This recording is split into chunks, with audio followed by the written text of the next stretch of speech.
Fala pessoal, sejam bem-vindos a mais um episódio do podcast Cara dos Esportes na Dobradinha, podcast e live remoto. Não estamos em live hoje. Por que você não faz todos os episódios no estúdio, Gabriel? Porque é caro, então o objetivo é bombar esse episódio de segunda-feira após rodada no estúdio, e aí quem sabe um dia todos os podcasts Cara dos Esportes a gente faz também do estúdio, programa sobre NFL, e hoje, o convidado de hoje não poderia participar de forma presencial, porque ele mora em São Paulo, é o Felipe Lora, esse jornalista do Valor Econômico, o cara que comanda o perfil O Quarterback. Eu cheguei a anunciar a Ana Carolina Brasil, mas a internet dela caiu, e o Felipe me salvou mais uma vez aqui, de última hora, topou participar do programa. Felipe, seja bem-vindo mais uma vez ao programa, você que eu sei que está ainda vivendo a ressaca pós-NFL no Brasil. Eu tô vivendo a ressaca pós-NFL no Brasil, Gabriel. Minha voz sumiu completamente nos últimos 2 dias.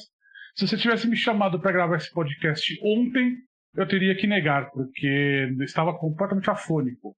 Para quem não sabe, tava batendo um vento gelado naquela sexta-feira naquele estádio. Eu fui sem casaco, porque no começo da tarde tava calor absurdo aqui em São Paulo, mas eu disse, vou tentar. Fui sem casaco, cheguei lá, aquele vento, lá já sabia que ia dar merda, aí não deu outra, sem voz, mas agora eu tô bem recuperado. Era só você ter ido na loja da NFL e comprar um casaco, Felipe. Eu sabia que eles R$1.200. Saindo tudo baratinho lá na loja da NFL, mas eu pude experimentar a famosa queda de temperatura em São Paulo, né? Porque eu saí pra almoçar na sexta de tarde, tava mó calor e a temperatura realmente despencou.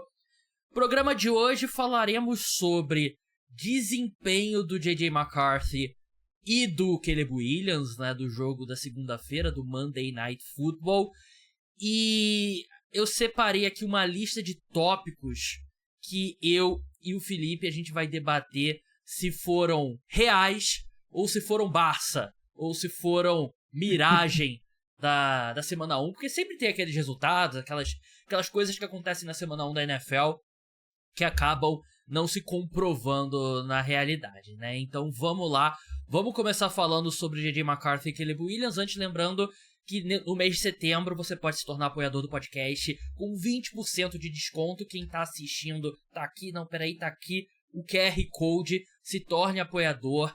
Você tem acesso a episódios extras toda semana, tem alguns outros benefícios, dependendo do plano que você opte. E você pode pagar tudo de uma vez no mês de setembro pelo Pix, que é muito mais fácil, muito mais simples. Mas você também pode assinar no site, pagar mensalmente no cartão de crédito, e o principal benefício é você ajudar a manter o podcast Cara dos Esportes no ar. Dado o recado, o link vai estar na descrição também. Dado o recado, Felipe, um jogo que mudou bastante de cara ao longo da partida, né? O J.J. McCarthy acordou no último quarto, levou o Minnesota Vikings à virada, né? O time venceu por 27-24 com 21 pontos no último quarto. Começando pelo J.J. McCarthy, eu achei que os 3 primeiros quartos foram clássicos. Clássico de calouro, que é aquela coisa, o cara não tava confiando muito e o técnico também tava chamando aquele ataque com rodinha. E ali com a pressão no último quarto, você meio que é obrigado a tirar essa rodinha e tem que ver o que vai dar. E foi nessa que o J.J. McCarthy encontrou um ritmo, conseguiu conectar mais com o Justin Jefferson. Eu falo aqui no podcast sempre, eu acho que é uma característica muito importante de um quarterback, de, mesmo num jogo que ele começa mal, que ele coloca o time no buraco, ele consegue tirar o time do buraco, porque acho que não é todo quarterback que consegue sair dessa esfera, né, desse ciclo de erros dentro de uma partida. Então eu acho que mesmo que por 4 quartos a atuação do J.J. McCarthy, você faz um geral, a atuação não foi boa, eu acho que é um sinal muito positivo ele conseguir trazer o time de volta no último quarto. A gente tem que lembrar, e a gente já repetiu isso várias vezes aqui no podcast, que para todos os fins ele é um novato esse ano, né? Porque ano passado ele perdeu a temporada inteira dele, a primeira temporada dele inteira, por causa de uma lesão no menisco. E nessa temporada de 2025, ele é de fato novato, tanto que ele até usa o brasão na camisa de novato, né? Apesar de não ser elegível para o prêmio de novato ofensivo do ano. O começo de jogo foi um jogo nervoso do DJ McCarthy, o que é de se esperar de um cara que está entrando na NFL pela primeira vez, voltando de uma lesão séria no joelho, ou seja, o cara já fica um pouco preocupado por conta da questão física, e você tem do outro lado um time que estava motivado, um time que estava com um técnico novo, estava jogando a 20 temporada em casa. Então, deu todos aqueles sinais clássicos, né, sintomas clássicos de um quarterback que ia ser muito pressionado. E foi o que aconteceu. No primeiro tempo, principalmente, o DJ McCarthy foi muito pressionado. Ele estava tentando fazer leituras mais simples, né, do ataque. Muitas vezes ele telegrafava os passes, tanto que nenhum deles resultou naquela pick six, né, que ele sofreu no primeiro tempo. Então, foi um ataque que, como você bem disse, era um ataque de rodinhas para tentar aclimatar ele para o jogo. O que aconteceu, eu imagino, foi que no segundo tempo o técnico, né, o Kevin O'Connell, ele chegou e falou: agora a gente vai botar real nisso aqui em cima, porque a gente precisa virar esse jogo. E a gente sabe que o J.J. McCarthy, apesar dele ser muito novo, né, ser um dos quarterbacks mais novos da NFL, é um cara que veio de uma faculdade estrelada, veio de Michigan, tinha o Jim Harbaugh como técnico, ganhou o título nacional. Então tem até relatos lá do jogo, pós-jogo, que no intervalo ele motivava jogadores mais experientes, né? Ele chegou para um cara de um jogador da defesa, esqueci o nome agora, e falou: vamos lá, né? Um cara de 30 e poucos anos, vamos lá, a gente vai conseguir virar isso. Então, ele já demonstra um pouco essa liderança, ele mostrou uma maturidade muito grande, eu acho que no segundo tempo, de conseguir conduzir aquele ataque do Vikings para levar essa virada. Acho que é muito mérito dele, né? Muito mérito do que ele fez como jogador. A gente vai discutir um pouco mais, mas assim, acho que o Brian Flores também, os ajustes que ele fez na defesa do Vikings no segundo tempo, fizeram uma diferença muito grande para você conter o ímpeto do Caleb Williams, né, principalmente, que vinha bem no primeiro tempo e deu uma desaquecida no segundo tempo. Mas muito do J.J. McCarthy foi por causa disso. Eu acho que ele se aclimatou, ele encontrou o ritmo, e eu acho que o Kevin O'Connell começou a confiar um pouco mais nele naquele segundo tempo, para ele conduzir um pouco melhor aquele ataque. Tanto que, no fim das contas, ele foi eleito o melhor jogador da NFC ofensivo dessa semana 1, né? Então acho que acabou dando certo esses ajustes que foram feitos pro segundo tempo. Vamos com calma também essa eleição dele para melhor jogador ofensivo da NFC, né? Que na verdade, é o Departamento de Relações Públicas da NFL, né? Que elege, né? Então não é como se fosse um conselho ali técnico e tal, que escolhe, não sei o quê. Mas eu acho que chegou um ponto ali que o Kevin O'Connell viu: pô, a gente vai perder esse jogo. Então vamos aumentar a exigência do J.J. McCarthy, vamos aumentar os riscos que a gente vai correr com ele, e aí vamos ver no que vai dar, né? E eu acho que ele se portou muito bem. E é como você falou, né? Ele é um quarterback muito jovem, ele era o quarterback mais jovem da última classe, né? Era o jogador mais jovem, se não me engano, do penúltimo draft. Mas é um cara que jogou em Michigan, né? Que foi campeão, né? Então ele é um cara que tem essa experiência, apesar da juventude dele, né? E como você falou sobre o Brian Flores, acho que é um bom ponto de passagem para falar sobre o Caleb Williams, que no segundo tempo eu achei que ele meio que entrou no cérebro do Caleb Williams e sacudiu tudo. Ele deixou o Caleb Williams ali bem desconfortável, mas assim, mesmo no primeiro tempo, eu senti a defesa do Minnesota Vikings um pouco mais conservadora do que a gente viu na última temporada. A gente não estava vendo muita blitz, e claramente eu sinto que o plano do primeiro tempo vamos forçar o Caleb Williams a tomar decisões erradas, cometer erros. E o Caleb Williams, eu senti que ele começou... Eu achei que ele trabalhou muito bem em movimento. Ele conquistou a primeira descida com as pernas, ele fez alguns passes bonitos em movimento, mas mesmo nesse cenário, eu achei que ele deixou... O Troy Aikman, né, o comentarista da transmissão dos Estados Unidos, ele estava ressaltando bastante, eu concordei, algumas bolas longas que o Caleb Williams tinha a oportunidade, mas acho que ele não teve a confiança. Mas o ataque estava andando e tal, então você meio que, pelo menos está funcionando e tal, ele não passa mais curto, não sei o que, usando as pernas. Mas no segundo tempo, nada deu certo. No segundo tempo, claro que você não quer exigir que a tomada de decisões dele seja do nível do Jared Goff, que é um quarterback veterano, para um cara que tá no segundo ano, é uma exigência meio irreal. Mas dava pra ver ali as chamadas do Ben Johnson, que eu tenho certeza que o Ben Johnson na cabeça dele tava pensando, putz, o Jared Goff teria mandado a bola aqui, o Jared Goff teria feito isso, o Jared Goff teria feito aquilo, porque ele deixou muita jarda em campo, eu senti o Caleb Williams, né, e tem alguns clipes rolando no Twitter de algumas bolas longas, que ali não é nem questão de leitura errada, é de passe errado, dele errando o DJ Moore, tem uma que ele erra por muito. Sim. O DJ Moore, né, Sim. então eu achei que no geral teve, acho que foi mais do mesmo do ano passado, de o Caleb Williams mostrando alguns flashes, mas dessa vez eu achei que as chamadas estavam boas e ele que errou mesmo. Acho que o único ponto que a gente tem que ressaltar é que a linha ofensiva também prejudicou muito no primeiro tempo por conta das faltas, né? Porque falta de linha ofensiva mata drives, e acho que no primeiro tempo foram 4 false starts, algo do tipo. Então, mas eu não gostei nada do que eu vi do Caleb Williams. No primeiro tempo ele estava conseguindo achar espaços para correr, né? Ele estava conseguindo achar esses espaços e acabava que conseguia levar o ataque para frente, mesmo que ele não estava acertando todos os passes, como você bem disse. Ele errou alguns passes que, para mim, um quarterback do nível dele, do que se espera dele, ele não pode errar. A grande questão é que no segundo tempo fecharam esses espaços, né? A defesa do Vikings ficou mais robusta, né? Você colocou mais jogadores perto da linha e impediu aquelas avenidas que o Caleb Williams estava conseguindo usar para correr. E quando você forçou ele a passar a bola de verdade, viu-se que não deu certo. Tanto que no segundo tempo inteiro, foram só 3 campanhas em que das 3 das 6 campanhas que o Bears conseguiu ter uma primeira descida. Então, foi um segundo tempo muito ruim. E eu acho que no fim das contas recai no ombro do Caleb Williams. A gente pode falar que o Cairo Santos teve um jogo ruim, né? Que errou o field goal, que não chutou aquela bola do último kickoff para fora de campo. Mas eu acho que no fim das contas recai no quarterback. Eu acho que a inabilidade do Caleb Williams de mostrar o que estava, de realmente mostrar o potencial dele, de conseguir executar o ataque do Ben Johnson, eu acho que, ok, aqui um parênteses, você tem que dar um certo desconto porque ele está se acostumando com um esquema ofensivo que, notadamente, é mais complexo do que ele vinha tendo até então.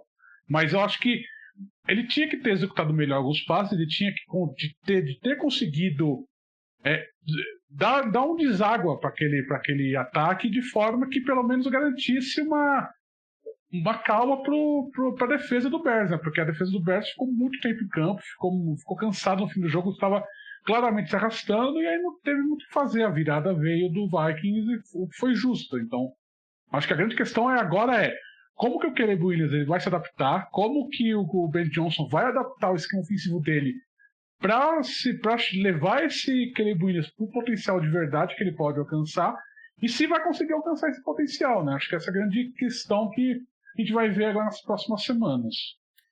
É uma curva de aprendizado grande, né? Você muda pro Ben Johnson, né? E durante o training camp, tudo que tava saindo era o Ben Johnson tá meio que jogando tudo no time e o time tá tendo ali aquelas dores de crescimento no ataque, né? E vai ser um processo. Não é a hora de, acabou o Caleb Williams, não tem como, não sei o quê. Mas ao mesmo tempo, assim, você pode falar de esquema e tal, mas não é a dificuldade do esquema que fez o Caleb Williams errar o DJ Moore ali por 2 metros, 3 metros, né? Ali é questão técnica. Assim, até, por exemplo, muitas vezes interceptação, você tenta ver se foi. O cara errou o passe, o cara errou a leitura, teve alguma coisa. Ali não foi erro de leitura, foi erro do passe do Caleb Williams mesmo, né? E eu acho que a linha ofensiva, quando ela não estava cometendo falta, eu acho que ela se portou muito bem. Eu não achei que... Eu já não achei no passado que foi esse desastre todo que todo mundo pintava, né? Era muito mais o Caleb Williams segurando muito a bola. Mas as faltas prejudicaram bastante. Mas vai ser um aprendizado. Eu acho que o objetivo aqui... Eu acho que tem como os Bears terem um ano positivo, não necessariamente tendo, sei lá, 11, 12 vitórias, mas eu acho que o objetivo aqui é você terminar o ano com o Caleb Williams jogando como uma primeira escolha geral. Não, e jogando como um quarterback de potencial que a gente sabe que ele tem, né? Porque ele chegou na NFL com esse potencial de ser o grande quarterback da década do draft, né? Então, se ele não alcançar esse potencial nessa temporada, se chegar no fim lá da semana 18 e o Bears não tiver evoluído muito, né? Se você não vê uma tendência clara de evolução, aí você vai começar a ter um questionamento mais forte do Caleb Williams para 2026. Mas é o que você disse, eu acho que é uma curva de aprendizado. Eu acho que ele nunca teve um ataque tão complexo nas mãos dele como ele tem desse ano. Então acho que tem que dar um pouco de espaço para ver como que ele vai se adaptar nesse primeiro mês de temporada antes de começar a realmente ficar preocupado com o seu desempenho. Porque eu acho que a torcida do Bears, acho que ninguém está esperando que o time vá brigar sério por playoffs ou que vai alcançar 10, 11 vitórias. Eu acho que a grande questão do Bears nessa temporada é mostrar que você tem um caminho a ser seguido com o Caleb Williams como sendo o quarterback do Ben Johnson. Eu acho que se chegar no fim da temporada e você ter esse caminho, você mostrar que tem um caminho que a gente pode construir em volta do Caleb Williams para ser o nosso quarterback, eu acho que é uma vitória. Eu acho que vai ser uma temporada muito positiva. Acho que você não pode ficar tanto, se prender tanto, né, no recorde do time e nas estatísticas do Caleb Williams. Acho que você tem que avaliar um pouco mais granularmente o desempenho dele jogo a jogo e como que ele vai evoluindo dentro desse sistema ofensivo. Enfrentou também uma defesa muito complexa, né? Então não era um cenário fácil, né? Mas assim, pro torcedor dos Vikings que tá aqui no chat, que todo mundo tá assistindo, pra mim o J.J. McCarthy já tá caminhando pra ser o maior quarterback da história da Universidade de Michigan na NFL, né? Porque o atual é um tal de Tom Brady, né? Thomas Edward Brady, não sei se vocês conhecem, né? Mas eu acho que claramente o J.J. McCarthy vai... E, cara, só pra gente encerrar, eu tava pronto com um monte de piadinha se o Vikings perdesse mesmo, né? Tipo, o Kevin O'Connor vai ter que contratar o cara lá de Michigan que roubava jogadas, que filmava os sinais e tal. Mas aí eles vencem, aí atrapalha o trabalho da gente que quer fazer piada no Twitter, né? Os caras estão atrapalhando o meu serviço, assim, dessa forma. Vamos passar pra sessão real ou miragem, né? Eu separei aqui alguns tópicos. Antes, 2 pontos, lembrar pro pessoal que tá rolando a promoção para novos apoiadores, 20% de desconto no mês de setembro. Você paga uma vez por Pix, tem acesso até o Super Bowl. Dá aquela moral. Tem episódio extra no podcast, tem várias outras coisas. Dá uma olhada ali. Link tá na descrição. Tem o QR Code na tela também para quem tá assistindo. E também agradecer ao pessoal do DAZN, que fortaleceu o podcast Cara dos Esportes com Game Pass. Então dá aquela moral também. Se você for assinar o Game Pass, que assim, eu fiquei chocado com a qualidade da imagem do Game Pass. Altíssima, melhor do que da televisão. E deve ser 4K, né? Não sei se tem alguma coisa ali explicitamente falando que é 4K, mas me parecia 4K. Então usa o link que tá na descrição, assina o Game Pass, que aí você vai ter acesso a todos os jogos, tem muito jogo com transmissão em português, tem o Red Zone, tem aquele multiview, né? Você pode botar vários jogos na tela. Muito obrigado ao DAZN. Vamos passar aqui. Primeiro ponto, Felipe. Acho que do que a gente viu, do jogo que a gente viu pessoalmente. E, aliás, um parênteses aqui. Eu fiz isso ano passado e vou fazer esse ano também. Eu não assisti highlights de Packers e Eagles. E não assisti highlights de Chiefs e Chargers. Qual o objetivo disso? Vai ser talvez seja um pouco sentimental da minha parte, mas eu quero que a minha memória desse jogo seja o que eu vi no estádio. Eu quero lembrar do Justin Herbert conquistando aquela primeira descida, como eu vi no estádio, aquela bola do Patrick Mahomes, porque eu sinto que... Eu penso isso em jogos que eu fui do Flamengo, por exemplo. Jogos marcantes. Depois eu vejo os melhores momentos, aí meio que fica no meu cérebro, fica a imagem da televisão, não a imagem ao vivo. Então eu não assisti aos highlights do jogo, mas podem ter certeza que eu assisti muito de perto na sexta-feira. O primeiro ponto que eu tenho, que eu acho que eu poderia ter colocado o Justin Herbert aqui na nossa lista também, e spoiler alert, pra mim ele é muito real, mas o primeiro ponto que eu botei aqui são os problemas no corpo de recebedores do Kansas City Chiefs, porque foi um jogo, Felipe, foram 16 alvos para o Hollywood Brown. E como que você vê? Você acha que é um problema real? Ou foi uma tempestade perfeita ali que a equipe já estava sem Rashee Rice e o Xavier Rhodes se choca com o Travis Kelce no primeiro drive da partida. Não, acho que é um problema real. Acho que no momento que, assim, ok, você já não tem o Rashee Rice que está suspenso, você perdeu o Xavier Worth na primeiro drive da jogada, né? Uma pancada em cima do Travis Kelce, que ele até se desculpou hoje no podcast, falou que não pode acontecer isso. Você tem o próprio Travis Kelce, que não, a gente viu ao vivo lá, ele não é mais aquele jogador, não é mais aquele Tyrande, é um cara que é muito mais lento, um cara que não tem mais a agilidade que ele tinha, não tem mais aquela coisa de fazer a recepção e depois correr mais jardas com a bola. Então, assim, é um jogador diferente, um jogador bem mais velho. Então, nesse momento, acho que você tem um problema sério, porque se você depende muito do Hollywood Browns, depende muito do Juju Smith-Schuster para fazer as recepções necessárias da sua equipe, é problemático, porque você não é um... Thornton. Exatamente. Então, assim, você tem um problema sério, porque para desovar aquele ataque, o Patrick Mahomes ele precisa de recebedores de qualidade. Eu acho que as defesas já conseguiram identificar esse problema dos recebedores do Chiefs, já estão se armando para conseguir conter isso. A gente viu isso no jogo de sexta-feira. A gente viu como a defesa do Chargers fechou os espaços que o Patrick Mahomes tinha para fazer passe e forçava ele a correr com a bola, e forçava ele tentar soluções alternativas, porque eles sabem que os recebedores atuais da equipe não têm qualidade suficiente para se desvencilhar de marcação, por exemplo. Então isso é um problema. Acho que isso é um problema do corpo de recebedores e que vai ficar se arrastando pelo menos até o Rashee Rice voltar, que aí quando o Rashee Rice volta, você dá um pouco mais de atenção para ele, você deixa outros jogadores mais abertos, mas até ele voltar, eu acho que o Chiefs tem alguns problemas aqui, acho que vai ter que fazer uns ajustes bem sérios no ataque para não ter um começo de temporada meio ruim. Se a gente vê aqui real e miragem como um espectro, eu não diria que tá 100% real. Mas se você coloca um meio aqui, tá mais pro lado real. Justamente porque, eventualmente, o Rashee Rice vai voltar.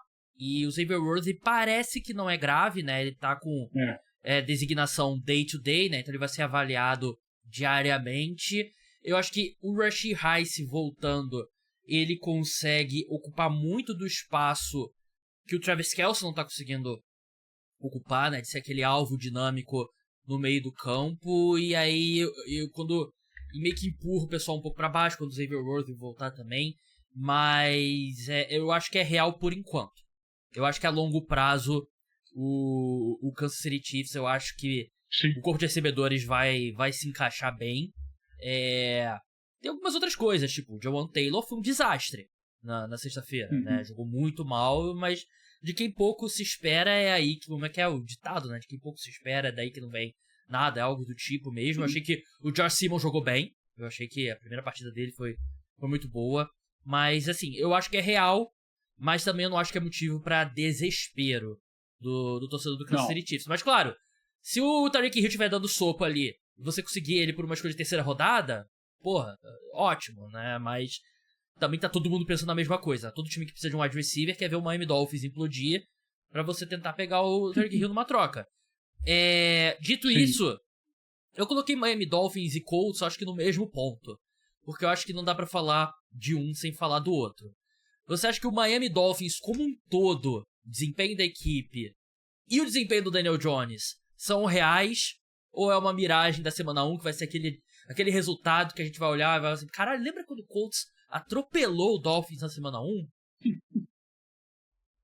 Eu lembro que a gente fez um podcast agora em agosto, ou em julho, que eu coloquei o Mike McDaniel como alguém sob pressão dentro nessa temporada, né? Eu acho que esse jogo da semana 1 meio que comprovou a tese, pelo menos inicialmente. Eu acho que o Dolphins tem um problema sério de elenco. Acho que é um elenco que é fraco, acho que é um elenco, principalmente no lado defensivo, que eu acho que não consegue segurar os jogos. Eu acho que no ataque você tem o problema do Tua Tagovailoa, que claramente é um quarterback sem confiança. E você tem um corpo de recebedores onde o seu possível melhor recebedor, Tyreek Hill, está completamente alienado do resto da equipe, né? Ele não está na mesma sintonia do resto da equipe. Então, isso acaba prejudicando. Então, acho que todos esses sintomas que já vinham aparecendo no ano passado, acho que agora chegou num ponto de ebulição.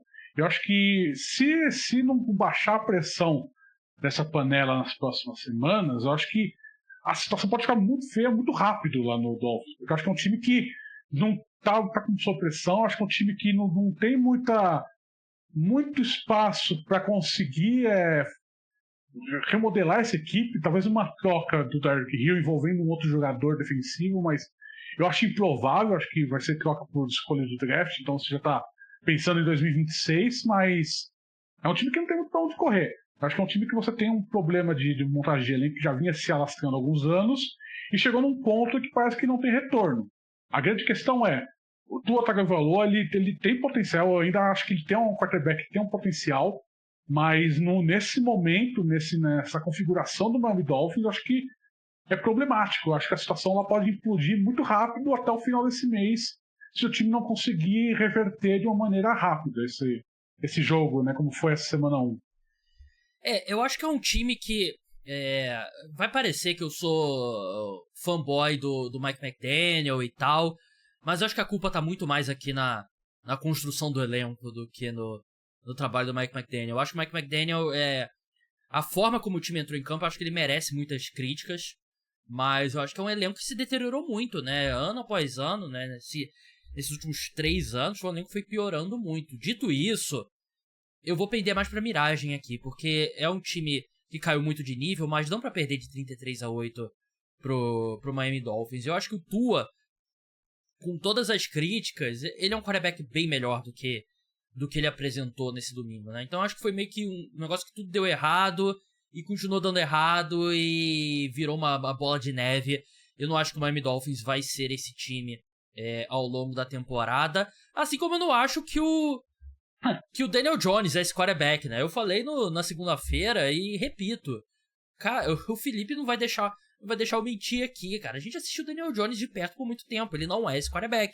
Ele teve um outro passe bonito, mas foi muita coisa, tipo, os alvos completamente abertos, né? Nenhuma resistência da defesa dos Dolphins. Então, não espere que o Daniel Jones vá manter esse nível ao longo da temporada. Eu acho que é um time que é um grande candidato à regressão já na semana 2, na minha opinião. Eu acho que o Colts nem de longe é esse time que eles aparentaram no domingo. A gente já viu muito jogo do Daniel Jones, a gente sabe. Ele durou tanto tempo no Giants porque ele tem bons jogos no Giants. Não dá pra tirar isso dele. Ele teve bons jogos no Giants, mas o grande problema é a consistência, né? Ele não consegue sustentar esse bom desempenho em jogos em sequência. E eu acredito que isso vai acontecer agora na semana 2. Eu vou ficar muito surpreso se ele tiver um desempenho minimamente parecido com o que teve na semana 1 contra o Dolphins, porque é um cara que não consegue sustentar o desempenho e também não é um cara que, quando começar a pressioná-lo, quando a pressão aumenta em cima dele, ele não consegue entregar. Ok, notadamente a linha ofensiva do Colts é muito melhor que qualquer linha ofensiva que o Giants teve nos últimos 20 anos. Mas eu acho que assim, a grande questão é o Daniel Jones como quarterback, como jogador. Porque ele sempre tem aquele problema que ele joga a bola pro primeiro alvo que ele vê em campo, ele desiste muito fácil dos recebedores e passa para a corrida e começa a abrir espaço, né? Começa a contenção da linha ofensiva cai toda quando ele começa a correr. Então, eu acho que é uma miragem. Hoje eu acho que é uma miragem esse desempenho do Daniel Jones, porque eu não vejo ele sustentando a médio prazo esse desempenho que ele teve. Esse desempenho na semana 1 me pareceu muito reflexo da preparação ruim que o Dolphins teve para o início da temporada, do que realmente, o Daniel Jones virou a chave na carreira dele, é um quarterback que pode ser confiável. Vamos ver o que vai acontecer nessas próximas semanas, mas se ele tiver realmente virado, ok, eu vou ficar feliz por ele. É um cara que sofreu muito no Giants e fez a torcida sofrer também. Mas eu acho que você tem mais. Se ele conseguir virar e conseguir ter uma carreira de verdade no NFL, eu vou ficar feliz por ele, não vou torcer contra, mas eu acho que é um cara que precisa provar realmente que consegue ter essa consistência e eu, sinceramente, não consigo enxergar isso. Felipe, você é uma pessoa mais evoluída do que eu, né? Eu não vou torcer contra também, né? Mas torcer pra ele ter uma boa carreira na NFL. Ai, não vou torcer nem contra nem a favor. É o máximo que eu posso entregar pro Daniel Jones nesse momento. Vou falar de outro jogo que eu acho que coloca dois times lado a lado, né? Só que eles não se enfrentaram de fato, né? O ataque dos Jets e o ataque do Pittsburgh Steelers. Começando pelo New York Jets, né? Que teve um desempenho muito bom. Justin Fields completou 16 de 22 passes para 218 jardas, um touchdown. Correu para 2 touchdowns, teve 48 jardas pelo chão. Breece Hall, 107 jardas terrestres. Eu achei que ele parecia bem mais juicy, né? Com mais velocidade em relação ao ano passado, que ele estava voltando de lesão. Então, começando pelo ataque do New York Jets, que teve um dia muito bom, foram 32 pontos. Você acha que é real ou é miragem? Eu acho que é real. Eu vi sinais assim do Breece Hall, principalmente, que é um jogador que estava muito questionado, né? Ele entrou nessa pré-temporada muito questionado, pensando, será que ele realmente é o running back da equipe? Será que a gente tem o Braylon Allen que pode tomar posição, um cara que jogou bem no ano passado, será que ele pode tomar essa posição do Breece Hall? E no fim das contas não aconteceu, ele jogou muito bem.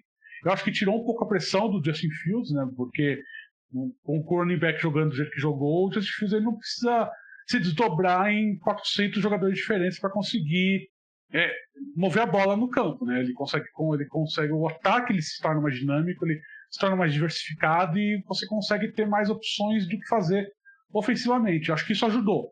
Eu acho que o próprio Justin Fields ele tá num ataque, tá num esquema ofensivo lá que foi montado, né, no Jets, que eu acho que favorece um pouco o estilo de jogo dele que ele tinha em Ohio State. E aqui ficou um pouco evidente essa questão, porque é um cara que ele tem ele tem bons passos, ele tem um braço bom, e ele também consegue correr bem com a bola. Ele não é um grande corredor, mas ele consegue correr bem com a bola. Então acho que você consegue mostrar, impulsionar esses sinais dele como quarterback, que ele vinha tendo em Ohio State e não conseguiu mostrar, nem no Bears, nem no Steelers. Eu acho que é um bom sinal. Eu acho que é um começo de temporada um pouco bem auspicioso do Jets. Ok, aqui eu faço a ressalva que a defesa dos Steelers me pareceu um pouco mais esburacada do que eu pensei que seria. Eu acho que isso é um problema também a ver para os próximos jogos, porque eu acho que ele não é um time que tem fôlego para ser todo jogo um tiroteio como foi nesse domingo, né? Mas vamos ver o que vai acontecer. Eles perderam o Deshaun Elliott e o Darius Slay ao longo da partida, né, por lesão, que eu acho que contribuiu. O ponto que eu faria aqui eu acho que o ataque terrestre é real, o ataque aéreo não. Eu não acho que dá pra esperar que o Justin Fields seja um cara de 16 de 22 passes pra 212 jardas toda a partida, né? Eu acho que ele não é. Eu acho que o ataque aéreo ainda foi lento em algum momento, naquela tomada de decisão e tal. Mas assim, a gente tem que lembrar que o novo coordenador ofensivo dos Lions é o Tanner Engstrand, né? Que ele era o cara ali que o Dan Campbell estava preparando para substituir o Ben Johnson, né? Só que aí o Aaron Glenn conseguiu convencer ele a ir para Nova York. E eu não lembro onde que eu vi alguma coisa assim, o Lions errou a não manter o Tanner Engstrand. O Lions não teve alternativa ao que tudo indica, né? Porque provavelmente os Jets vieram forte com uma oferta, o Aaron Glenn fez a cabeça dele, e eu achei que a gente viu um ataque, acho que é o máximo de criatividade que a gente viu no ataque dos Jets há muito tempo, né? E muito tempo. Somado isso, uma linha ofensiva muito boa, mesmo sem o Elijah Vera Tucker, e tem o entrosamento do Justin Fields com o Garrett Wilson, né? O Garrett Wilson jogou muito bem, né? Então, eu só não acho que dá pra esperar isso do Justin Fields com o braço todo o jogo. Mas eu acho que esse ataque terrestre é muito sustentável. Quanto ao ataque do Pittsburgh Steelers, Aaron Rodgers completou 22 de 30 para 240 jardas, 4 touchdowns. O jogo que ele foi bastante pressionado, até 4 sacks, 26 pressões. Eu não gostava desse encaixe do Aaron Rodgers com o Arthur Smith, que é o coordenador ofensivo dos Steelers, mas acho que as primeiras impressões foram boas. Eu separei um número aqui. Ele, na temporada passada, ele teve 0,057 EPA por jogada, né? Que é a estimativa de pontos adicionados. Ele teve, nesse primeiro jogo, 0,339. É uma distância... é uma diferença muito gritante. Pra mim, eu vendo Aaron Rodgers ano passado, eu não achava que ele tava 100%. Eu acho que ele tinha um pouquinho de gasolina no tanque ainda. Mas eu acho que o Aaron Rodgers dessa temporada tá aqui no meio. Eu acho que é uma eficiência muito alta. E tem toda a questão que ele tinha uma motivação extra pra enfrentar os Jets, né? Ele mesmo não escondeu. Então eu acho que eu colocaria no meio aqui. Eu acho que ele não é esse Aaron Rodgers que a gente viu nessa semana 1, mas vai ser um Aaron Rodgers melhor do que o de 2024. Eu não acho que a gente pode esperar que um quarterback de 40 anos lance 4 touchdowns toda a partida da temporada, né? Acho que tem uma limitação física que vai acabar aparecendo em algum momento dessa temporada. Mas eu acho que o ataque do Jets, o ataque do Steelers, desculpa, o esquema que o Arthur Smith montou, acho que favorece o Aaron Rodgers nesse ponto da carreira dele. Acho que a grande questão é, se o Aaron Rodgers ele tem essa pujança física para conseguir continuar, conseguir carregar esse ataque, né, do jeito que foi contra o Jets, foi um ataque dinâmico, cara. Acho que foi um ataque que lembrou muito os ataques do Packers quando o Aaron Rodgers estava no auge, guardado as devidas proporções, porque ele era mais novo e tinha mais mobilidade, mas lembrou muito o que o Packers fazia no auge do Aaron Rodgers. Eu acho que esse é um pouco o caminho. Eu acho que muito do problema do Aaron Rodgers ano passado, além dele estar se recuperando de uma lesão na Aquiles séria, acho que foi que o encaixe não deu certo porque ele estava tentando ser um quarterback que não foi durante a carreira dele. Então acho que você tendo esse ajuste, acho que ele está um pouco mais ele está um pouco mais acostumado com o corpo dele agora com 40 anos, ele sabe que esse é o último ano dele na carreira, né? Ele já declarou publicamente que esse é o último ano dele na NFL. Então acho que ele está um pouco mais leve, acho que ele está um pouco mais aclimatado, acho que é um time que abraçou ele, né? Um time que não tem muita restrição ele como jogador ou como pessoa, e me parece que também ele é um cara que está mais focado, não está mais fazendo o programa do Pat McAfee, né, durante a semana. Acho que chegou um momento que ele pensou, pô, esse aqui é meu último ano na NFL, acho que eu preciso espremer essa laranja até o máximo que eu posso, né? Acho que ficou um pouco evidente, acho que tanto na preparação dele na pré-temporada quanto no jogo da semana 1, que ele tem, acho que ainda tem um pouco, né? O Aaron Rodgers é um MVP, foi várias vezes MVP da NFL, a gente sabe que qualidade ele tem. Acho que a questão é sustentável a longo prazo, médio prazo, será que chegar em novembro nesse nível? Aí eu acho que pode ser um pouco de miragem o que a gente viu agora nessa semana 1. Tem a questão, realmente, um ano mais de recuperação do tendão de Aquiles, né? Mas ao mesmo tempo, o Tom Brady meio que mudou totalmente a nossa percepção, né? A gente acha que é normal um quarterback de 40 anos continuar jogando. Não é, né? E aguentar uma temporada inteira é complicado. Linha ofensiva do Detroit Lions. É uma linha ofensiva que perdeu o play caller, perdeu 2 titulares e pareceu complicado contra o Green Bay Packers, né? Pra ser legal, né? Eu acho que a parte do jogo terrestre, acho que os Packers saíram na frente cedo, então eles nunca tiveram muita oportunidade de correr com a bola, mas ainda assim, 11 carregadas para 25 jardas para o David Montgomery, 9 carregadas para 19 jardas para o Jahmyr Gibbs, 4 sacks, 25 pressões sofridas pelo Jared Goff. Aqui eu vou nessa de é mais real do que miragem, mas também não iria tanto no extremo, porque você não vai enfrentar a linha defensiva dos Packers com o Micah Parsons todo o jogo. Mas tudo bem, você ainda tem 3 titulares do ano passado, mas linha ofensiva é uma coisa tão de entrosamento, importa tanto o esquema, que claramente algo que era uma força dos Lions, eu acho que dificilmente esse ano vai ser uma força para a equipe. A produtividade do Jahmyr Gibbs nesse jogo contra o Packers foi abismal, né? Foi um negócio que muito ruim, muito baixo, e eu acho que tá completamente ligado ao desempenho da linha ofensiva. Aquele miolo da linha ofensiva do Lions foi realmente, teve um jogo tenebroso. E eu acho que linha ofensiva é um negócio que você não consegue mudar no meio da temporada. Não é uma coisa que você consegue fazer um ajuste fino, você vou trocar um jogador e vai dar certo. Não é assim que funciona com linha ofensiva. Se a linha ofensiva é ruim na semana 1, é bem provável que chegue na semana 18 ruim ainda. Então assim, eu tenho dúvidas sérias se essa linha ofensiva vai conseguir se recuperar a ponto da gente ver aquele Lions do ano passado de novo. Acho que acendeu um alerta bem grande. Acho que você vai precisar fazer ajustes no ataque para contornar esse problema da linha ofensiva. Porque, ok, você ainda tem o Penei Sewell, que é um dos grandes jogadores de linha ofensiva da NFL, e teve um bom jogo no domingo, né? Mas o resto da linha ofensiva, principalmente aquele miolo, os guards, foram bem ruins, né? Foi uma situação em que ligou um alerta bem grande, e é uma coisa que o Jared Goff, nesse ponto da carreira dele, eu acho que não é um cara que consegue performar sob pressão extrema, que nem foi. Né? Nenhum ponto da carreira do Jared Goff. Exatamente. Acho que. E agora fica mais evidente agora que ele tá com mais de 30 anos, né? Mas acho que você chega numa situação que ele não consegue desenvolver o que é como quarterback com essa linha ofensiva.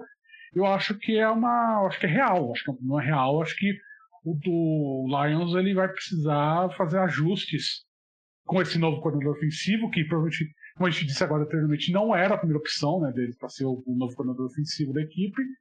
E acho que você vai ter que precisar fazer ajustes, e ajuste de linha ofensiva é muito complicado de se fazer na NFL, porque, como você bem disse, precisa de entrosamento, precisa daquele mês de entrosamento da pré-temporada, porque durante a temporada os times não treinam, né? Eles não fazem treino durante a temporada, eles fazem esquema, são treinos táticos para ajudar na preparação para o jogo, mas eles não treinam de fato. Então,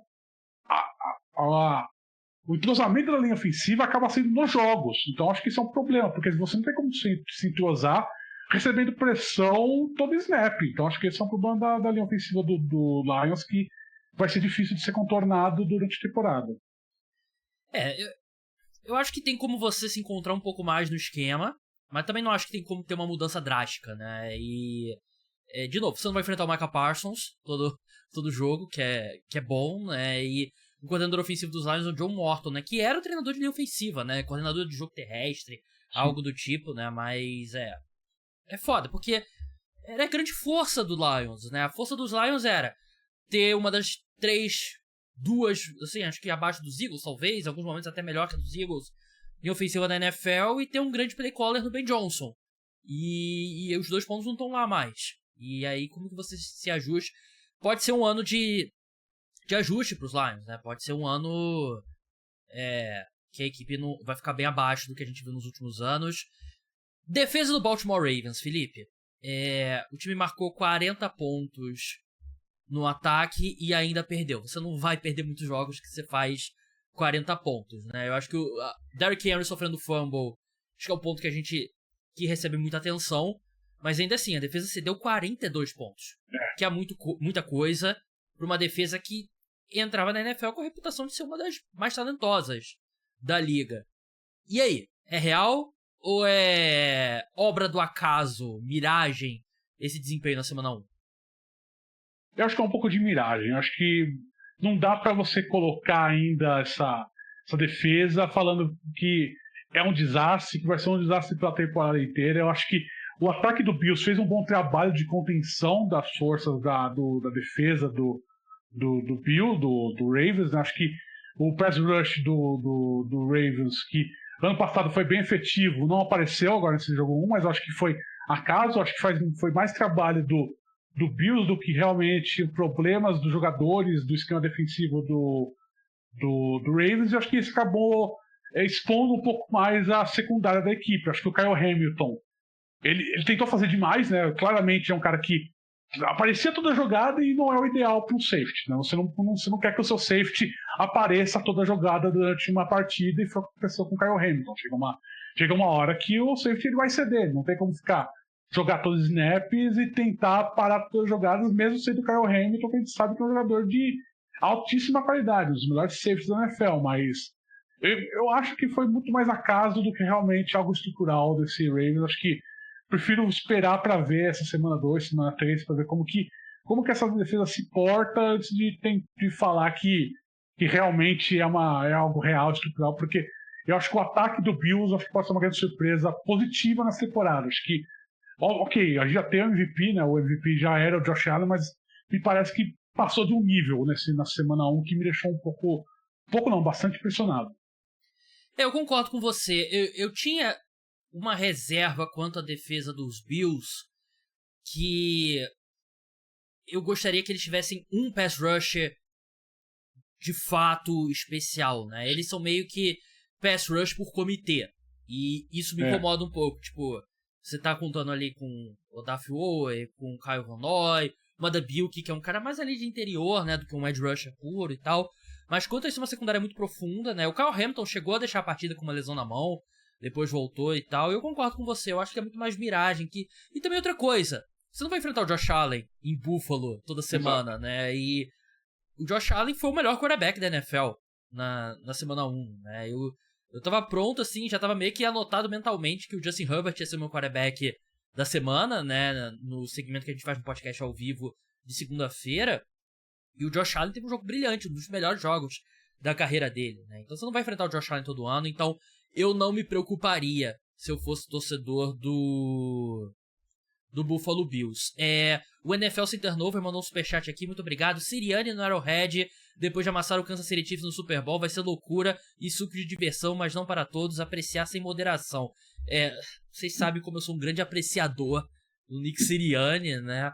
Um dos caras que eu mais detesto na NFL, mas vai ser um grande jogo, espero que o Xavier Worthy possa jogar, né, pra estar todo mundo ali com o mais próximo possível de 100%. Vamos falar do Cincinnati Bengals agora, que eu defini no podcast, Felipe, pós-rodada, né, que foi uma vitória culposa do Cincinnati Bengals, quando não há intenção de vencer. O que você acha? Real ou miragem? Eu acho que é real. Acho que você tem um problema ali de estrutural. Eu sou um anti-Zac Taylor há anos. Eu acho que ele, como técnico, é muito fraco. Eu acho que isso se evidenciou de novo na semana 1. Acho que se você não trazer um técnico realmente que consiga elevar o jogo do Joe Burrow, vai ser mais do mesmo sempre. E me pareceu mais do mesmo sempre. Porque eu acho inconcebível que você tenha um ataque com o Joe Burrow, você tem Ja'Marr Chase, você tem T. Higgins, e você jogar desse jeito contra um Browns que está vendido na temporada. Então acho que você não... é um time que precisa mais, um time que precisa de uma maior exigência. Acho que muita falar, o problema é o Joe Burrow, ele não é tudo isso que falam. Não acho que isso é besteira, acho que é muito do esquema ofensivo do Zac Taylor, e eu acho que essa é a temporada que finalmente eu espero que o Bengals perceba que o problema é o técnico, porque é um time que está gastando anos muito bons dos seus jogadores de qualidade elevadíssima, com um técnico medíocre para baixo. Então acho que você está com uma situação em que nesse primeiro jogo da primeira semana ficou evidente que, óbvio, o talento individual vai acabar levando o time para vitórias. Eu acho que foi muito o que aconteceu na semana 1, mas de fato o problema está no esquema ofensivo de um cara que não consegue retirar o real potencial daquele jogador que está na sua equipe. Então acho que é real sim, acho que é um problema real e que vai se perdurar durante a temporada. A gente não tá sendo prisioneiro do momento aqui, porque a gente deve ter discutido isso aqui 1000 vezes no podcast, né? Mas assim, o Bengals chegou no Super Bowl na temporada 2021, né? O Super Bowl foi 2022, temporada 2021. Eu defendo aqui no podcast, já falei aqui várias vezes. Eu acho que foi uma ida ao Super Bowl que custou muito caro aos Cincinnati Bengals, porque deu uma sobrevida ao Zac Taylor que não deveria. E os Bengals chegaram naquele Super Bowl porque o Joe Burrow é um gênio, né? O Joe Burrow é um dos grandes quarterbacks da geração dele, né? Então, toda semana 1 os Bengals começam mal, não sei o que, todo setembro eles vão mal. Não é pra começar mal. Não é pro Bengals ter, com Joe Burrow e Ja'Marr Chase, ter esse desempenho. E, assim, o Joe Flacco lançou 2 interceptações, que a bola bateu primeiro na mão do wide receiver e depois foi pro defensor dos Bengals, né? E aí o time errou um extra point e teve um field goal errado, né? Era pros Bengals terem perdido esse jogo. Os Browns tiveram mais jardas do que os Cincinnati Bengals. Eu acho que é real, sim. Eu acho que é um time que a gente já viu nesses últimos anos. Eu acho que o que acontece conforme vai passando o ano, o Joe Burrow meio que puxa mais a responsabilidade e olha que, o que o Zac Taylor quer não tá funcionando. Vou correr mais riscos, vou fazer mais do meu jeito, e é nessa que o Bengals melhora. Mas é um absurdo, não era pra ser assim, e eu acho que é uma pena, porque eu concordo 100% com o Felipe. Eu acho que o Bengals jogou fora alguns anos do Joe Burrow e do Ja'Marr Chase pela insistência no Zac Taylor, né? E não é pra ser algo automático.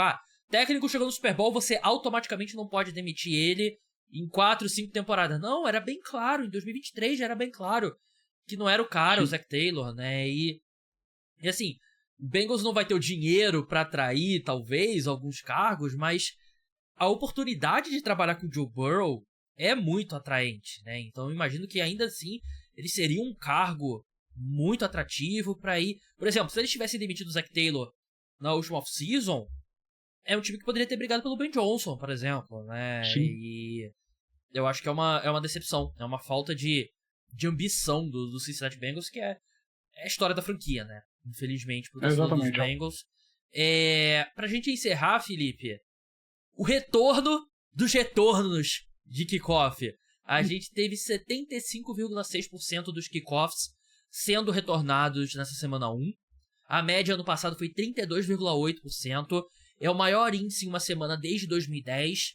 E teve uma mudança na regra do kickoff, né? Agora, se a bola for direto para a endzone, o time que recebe o chute começa da linha de 35 jardas. Ao contrário da linha de 30, né? Linha de 30 no passado, né? Sim. E claramente surtiu o efeito que a NFL queria, né? Que é aumentar o número de kickoffs, que é uma jogada que estava basicamente eliminada por conta do risco, né? Uma das jogadas com... Acho que era a jogada com maior índice de concussões na NFL, né? E nos últimos anos pouquíssimos retornos, e agora com essa nova regra que o time da defesa os dois times só podem se movimentar quando a bola chega para o retornador, tornou a jogada mais segura e acho que permitiu a NFL tomar essa atitude para ter mais retornos. E para mim é real, Felipe. Acho que os números dizem que é real, né? E mais do que real, eu fico muito feliz. É algo que eu tuitei ao longo do domingo. Voltou aquela sensação de, 20 anos atrás, 15 anos atrás, que kickoffs eram importantes. Agora era algo protocolar que... 3 anos atrás eu achava que a gente ia pro mundo que iriam acabar os kickoffs. Acho que Sim. iria direto pro ataque e o ataque começou na linha de 20 jardas. Mas eu adorei o kickoff voltar a ser uma jogada relevante. Porque a gente tem esse problema de que os jogadores da NFL ficaram muito atléticos, né? Ficaram muito rápidos. E acabou eliminando o kickoff como jogada, porque aquele retorno que a gente viu de touchdown do Devin Hester na abertura do Super Bowl 41, se você vê aquela jogada, você fala, os caras estão em câmera lenta, porque parecia realmente câmera lenta, porque a exigência atlética da NFL em 2006 era muito menor do que é hoje em dia. Hoje você tem super atletas, inclusive nos times especiais, algo que não acontecia. Então você teve esse problema de que você tem jogadores muito rápidos, muito fortes, que eliminava os kickoffs, né? Você eliminava a chance de retorno, porque você pegava o jogador muito atrás do campo, e também teve, por conta dessa força, por essa agilidade, aumentou muito lesão. Então era uma jogada que estava indo para a extinção clara. Eu acho que essa mudança, a primeira mudança que eles adaptaram a regra da XFL, né, da antiga XFL que virou UFL e trouxeram para a NFL, acho que foi muito boa, porque é uma jogada agora que quando os dois times podem se mover só quando a bola chega no recebedor, meio que equalizou a situação dos dois times, né? Porque antes o time que chutava tinha uma vantagem muito grande por conta da força física e da velocidade dos jogadores. Agora você deu uma equalizada e você começou a voltar a importância de retornador de kickoff. A gente viu o Eagles fazendo a troca para o Tank Bigsby agora nesse começo da semana, muito por conta disso, que eles perceberam, a gente precisa de um retornador de qualidade aqui, um cara que realmente tem a visão de campo. Então acho que esse número de 75% talvez seja alto demais.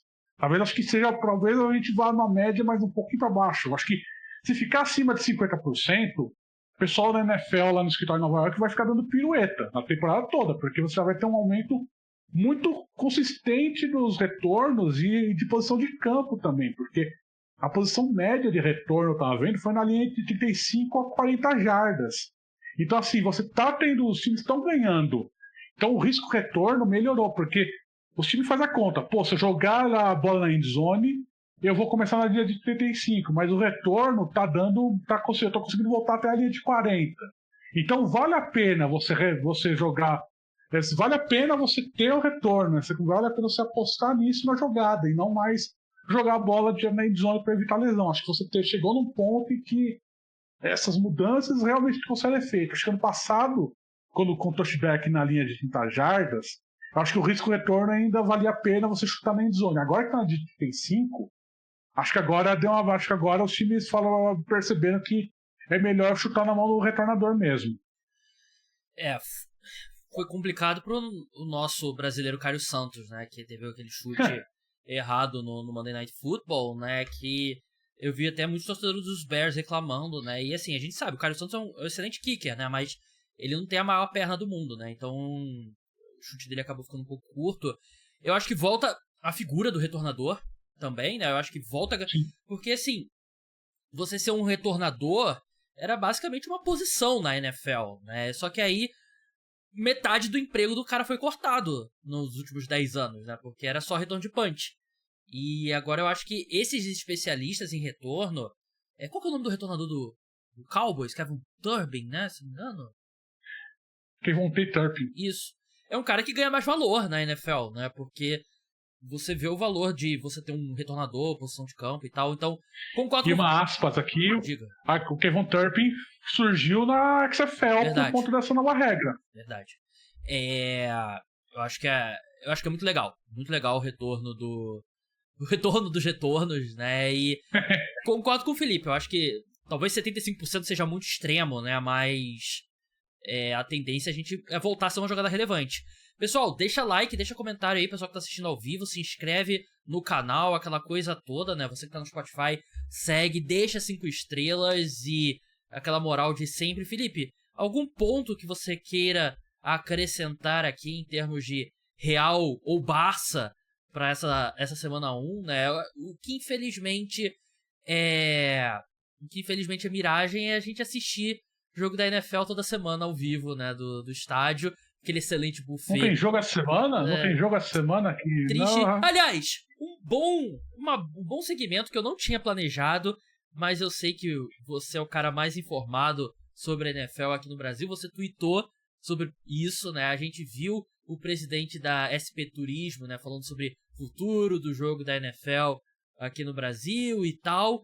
E, para minha alegria, parece que os ventos estão talvez empurrando o jogo da NFL um pouco pro norte, uns 500 quilômetros pro norte, mais ou menos, pro Rio de Janeiro em 2026. Você acha que é uma possibilidade real a gente ver a NFL jogando no Rio de Janeiro ao invés de São Paulo? Ou pode ser uma questão Rio e São Paulo, 2 jogos no Brasil? Então, como eu falei lá no Twitter, né, essa semana, eu acho que eu falei com pessoas tanto lá no jogo da NFL na sexta-feira quanto no fim de semana e na segunda para ver como que tá a temperatura disso daí. Hoje, setembro, a gente está aqui no começo de setembro, a tendência é você ter um jogo só no que vem no Brasil e no Rio de Janeiro. Por quê? Porque a NFL ela quer testar o Rio antes de se comprometer a longo prazo com São Paulo.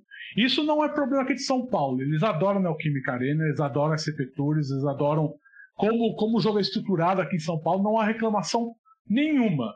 Mas eu acho que a NFL ela quer ver como que é o Rio de Janeiro, como que é o Maracanã, como que vai ser essa questão do jogo no Rio de Janeiro. Porque, segundo ponto, ano que vem a gente não vai ter essa sexta-feira adicional de temporada. Por efeitos de calendário, ano que vem a temporada já começa na segunda quinta-feira. A primeira quinta-feira a segunda começa na segunda quinta-feira de setembro, por conta de efeitos de calendário. Quando a temporada termina, quando a pré-temporada começa, não vai dar certo. Então a NFL ela vê, pelo que eu conversei, ela vê uma oportunidade de jogar esse jogo no Rio de Janeiro à tarde, porque não faz sentido você levar o jogo para o Rio de Janeiro e jogar à noite, porque você quer mostrar a cidade do Rio de Janeiro durante o dia. Você quer mostrar a praia, você quer mostrar o Cristo Redentor, etc. Você não quer pegar isso à noite.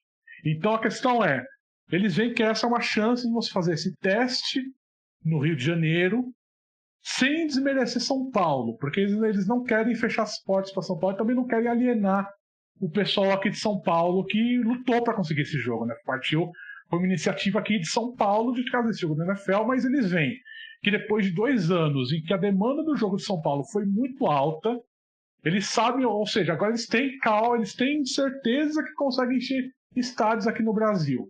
Eles sabem que eles conseguiram adaptar toda a logística, eles sabem como os times trabalham para vir aqui, eles sabem o que precisam fazer melhor para adaptar um estádio. Aí eu acho que eles querem fazer essa experiência no Maracanã, para ver como que vai ser. Eu ouvi de uma fonte aqui em São Paulo que ele fez uma piada que foi a seguinte: eles vão ficar tão traumatizados de ter que lidar com 10 donos do Maracanã que vão jogar um ano em 2026 e depois vão voltar correndo para São Paulo num contrato de longo prazo. Eu acho que a tendência é ter 2 jogos no longo prazo aqui. Acho que você vai ter jogo no Rio e em São Paulo, mas sem dúvida alguma, acho que você abriu-se essa janela de oportunidade para ter o jogo no Rio de Janeiro e acho que vai ser em 2026, pelo que eu ouvi. Pode mudar? Pode, porque é muito fluido. A gente sabe que esse tipo de negociação avança muito rápido, a gente sabe que a NFL faz mudanças de regra quando ela quiser, mas hoje, como você pode ter no máximo 8 jogos internacionais, é difícil você comprometer 2 dos 8 aqui no Brasil ainda, porque a NFL está num momento de expansão para vários mercados. Ela já tem um compromisso lá com Londres, que são mais jogos. Ela quer expandir também para a Austrália, quer expandir também para a Irlanda, para a Alemanha, Espanha, quer voltar para o México, porque ano que vem na temporada já vai ter passado a Copa do Mundo, eles vão poder voltar a utilizar o Estádio Azteca. Então, acho que comprometer 2 jogos aqui no Brasil em 2026 é meio extremo, mas acho que como você tem no longo prazo, a NFL quer fazer 16 jogos internacionais, um a cada semana, né? Você quer fazer jogo internacional toda semana, aí eu acho que 2 jogos no Brasil é factível. Eu acho que um em São Paulo e no Rio, assim como eles fazem lá na Alemanha, que tem várias cidades, né? Você tem em Frankfurt, tem em Berlim e tem em Munique. Eu acho que aqui em São Paulo, aqui no Brasil pode ser isso também, em São Paulo e no Rio. Então, muitas coisas pra gente comentar. Primeiro, o Eduardo Paes é um grande entusiasta, né, da vinda da NFL. Sim. Assim, todo o movimento internacional que ele quer trazer pra cá, só que o Maracanã não é na prefeitura, né? O Maracanã pertence ao governo do estado, né? E aí é Cláudio Castro que você tem que lidar, né? Então, de repente, pra NFL é melhor o Eduardo Paes ser eleito governador do Rio, né, pra ajudar nessa história. Mas realmente, cara, é muito mais fácil você lidar com um estádio como o do Corinthians, né? Que o dono é o Corinthians, e do que você ter que lidar com um estádio que é tombado. O Maracanã é tombado, e enfim. E o Maracanã é um estádio muito maior, né? Em termos de.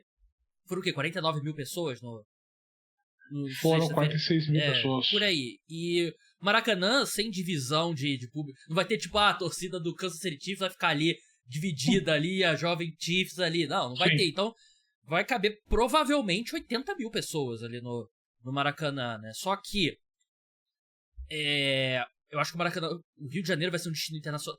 Vai ter muito mais gente viajando pro Rio, né? Por mais que seja o inverno, tava calor pra cacete, né? Na semana aqui do inverno, né? Então, teve muita gente que veio pro Rio e depois foi pra São Paulo, né? Pessoal dos Estados Unidos. Então, eu acho que se torna um destino turístico muito maior, né? Sendo no Rio de Janeiro, aí vai ter aquela açãozinha que vai levar o quarterback dos 2 times lá pro Cristo Redentor, aí vai ter um dos times que vai treinar naquele campo do exército que é debaixo ali na Urca, né, que é uma vista absurda e tal, e então vai ser muito mais vistoso, né, mas cara, eu sou carioca, eu fiquei uma semana em São Paulo agora, né, 5 dias em São Paulo, e eu me cago de medo, né, da diferença da organização, né, da cidade.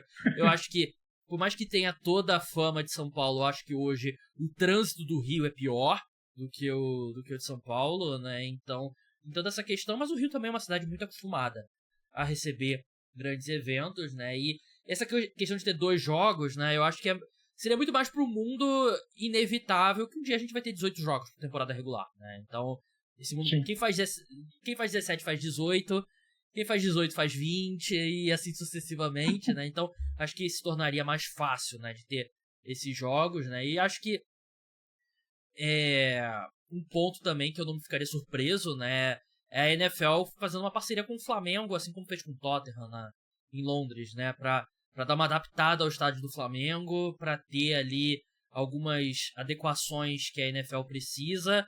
e a NFL bota ali um dinheiro e joga a longo prazo no estádio do Flamengo, né? Assim como ela fez com o estádio novo do Tottenham, né? Só que o estádio do Flamengo deu uma esfriada, né, nesse momento. Então pode ser que demore um pouco mais qualquer coisa nesse sentido, mas eu ficaria muito feliz com o jogo da NFL aqui no Rio. Ficarei feliz em receber Philip Lawrence. Não vou poder receber fisicamente aqui na minha casa, porque não tenho espaço, mas serei o host ao longo da estadia dele aqui. A gente que passamos vários dias juntos, né, nesses dias em São Paulo, né? Tivemos juntos no treino dos Chiefs, tivemos juntos na festa do Packers Brasil, tivemos juntos no jogo, sempre um prazer. Felipe, muito obrigado pela sua participação. Siga ele lá no @oquarterback e um grande abraço. Um grande abraço, Gabriel. Foi um começo de temporada muito bom, né? A gente teve uma semana muito legal de jogos. Tô animado pelo que vem. Acho que vai ser uma temporada muito boa nesse ano, né, Fábio? Começamos muito bem mesmo. Muito obrigado a todo mundo que assistiu, que escutou o podcast. Muito obrigado a quem tá ao vivo aqui no chat, né? Então, pessoal, a gente vai voltar na segunda-feira. A gente vai ter um episódio exclusivo para apoiadores na sexta-feira com o preview da semana 2. E na segunda-feira, meio-dia, vai ter o podcast lá do estúdio. Eu, João Eduardo Dutra, Ana Carolina Brasil, estaremos lá. Então, um grande abraço a todos. Tchau!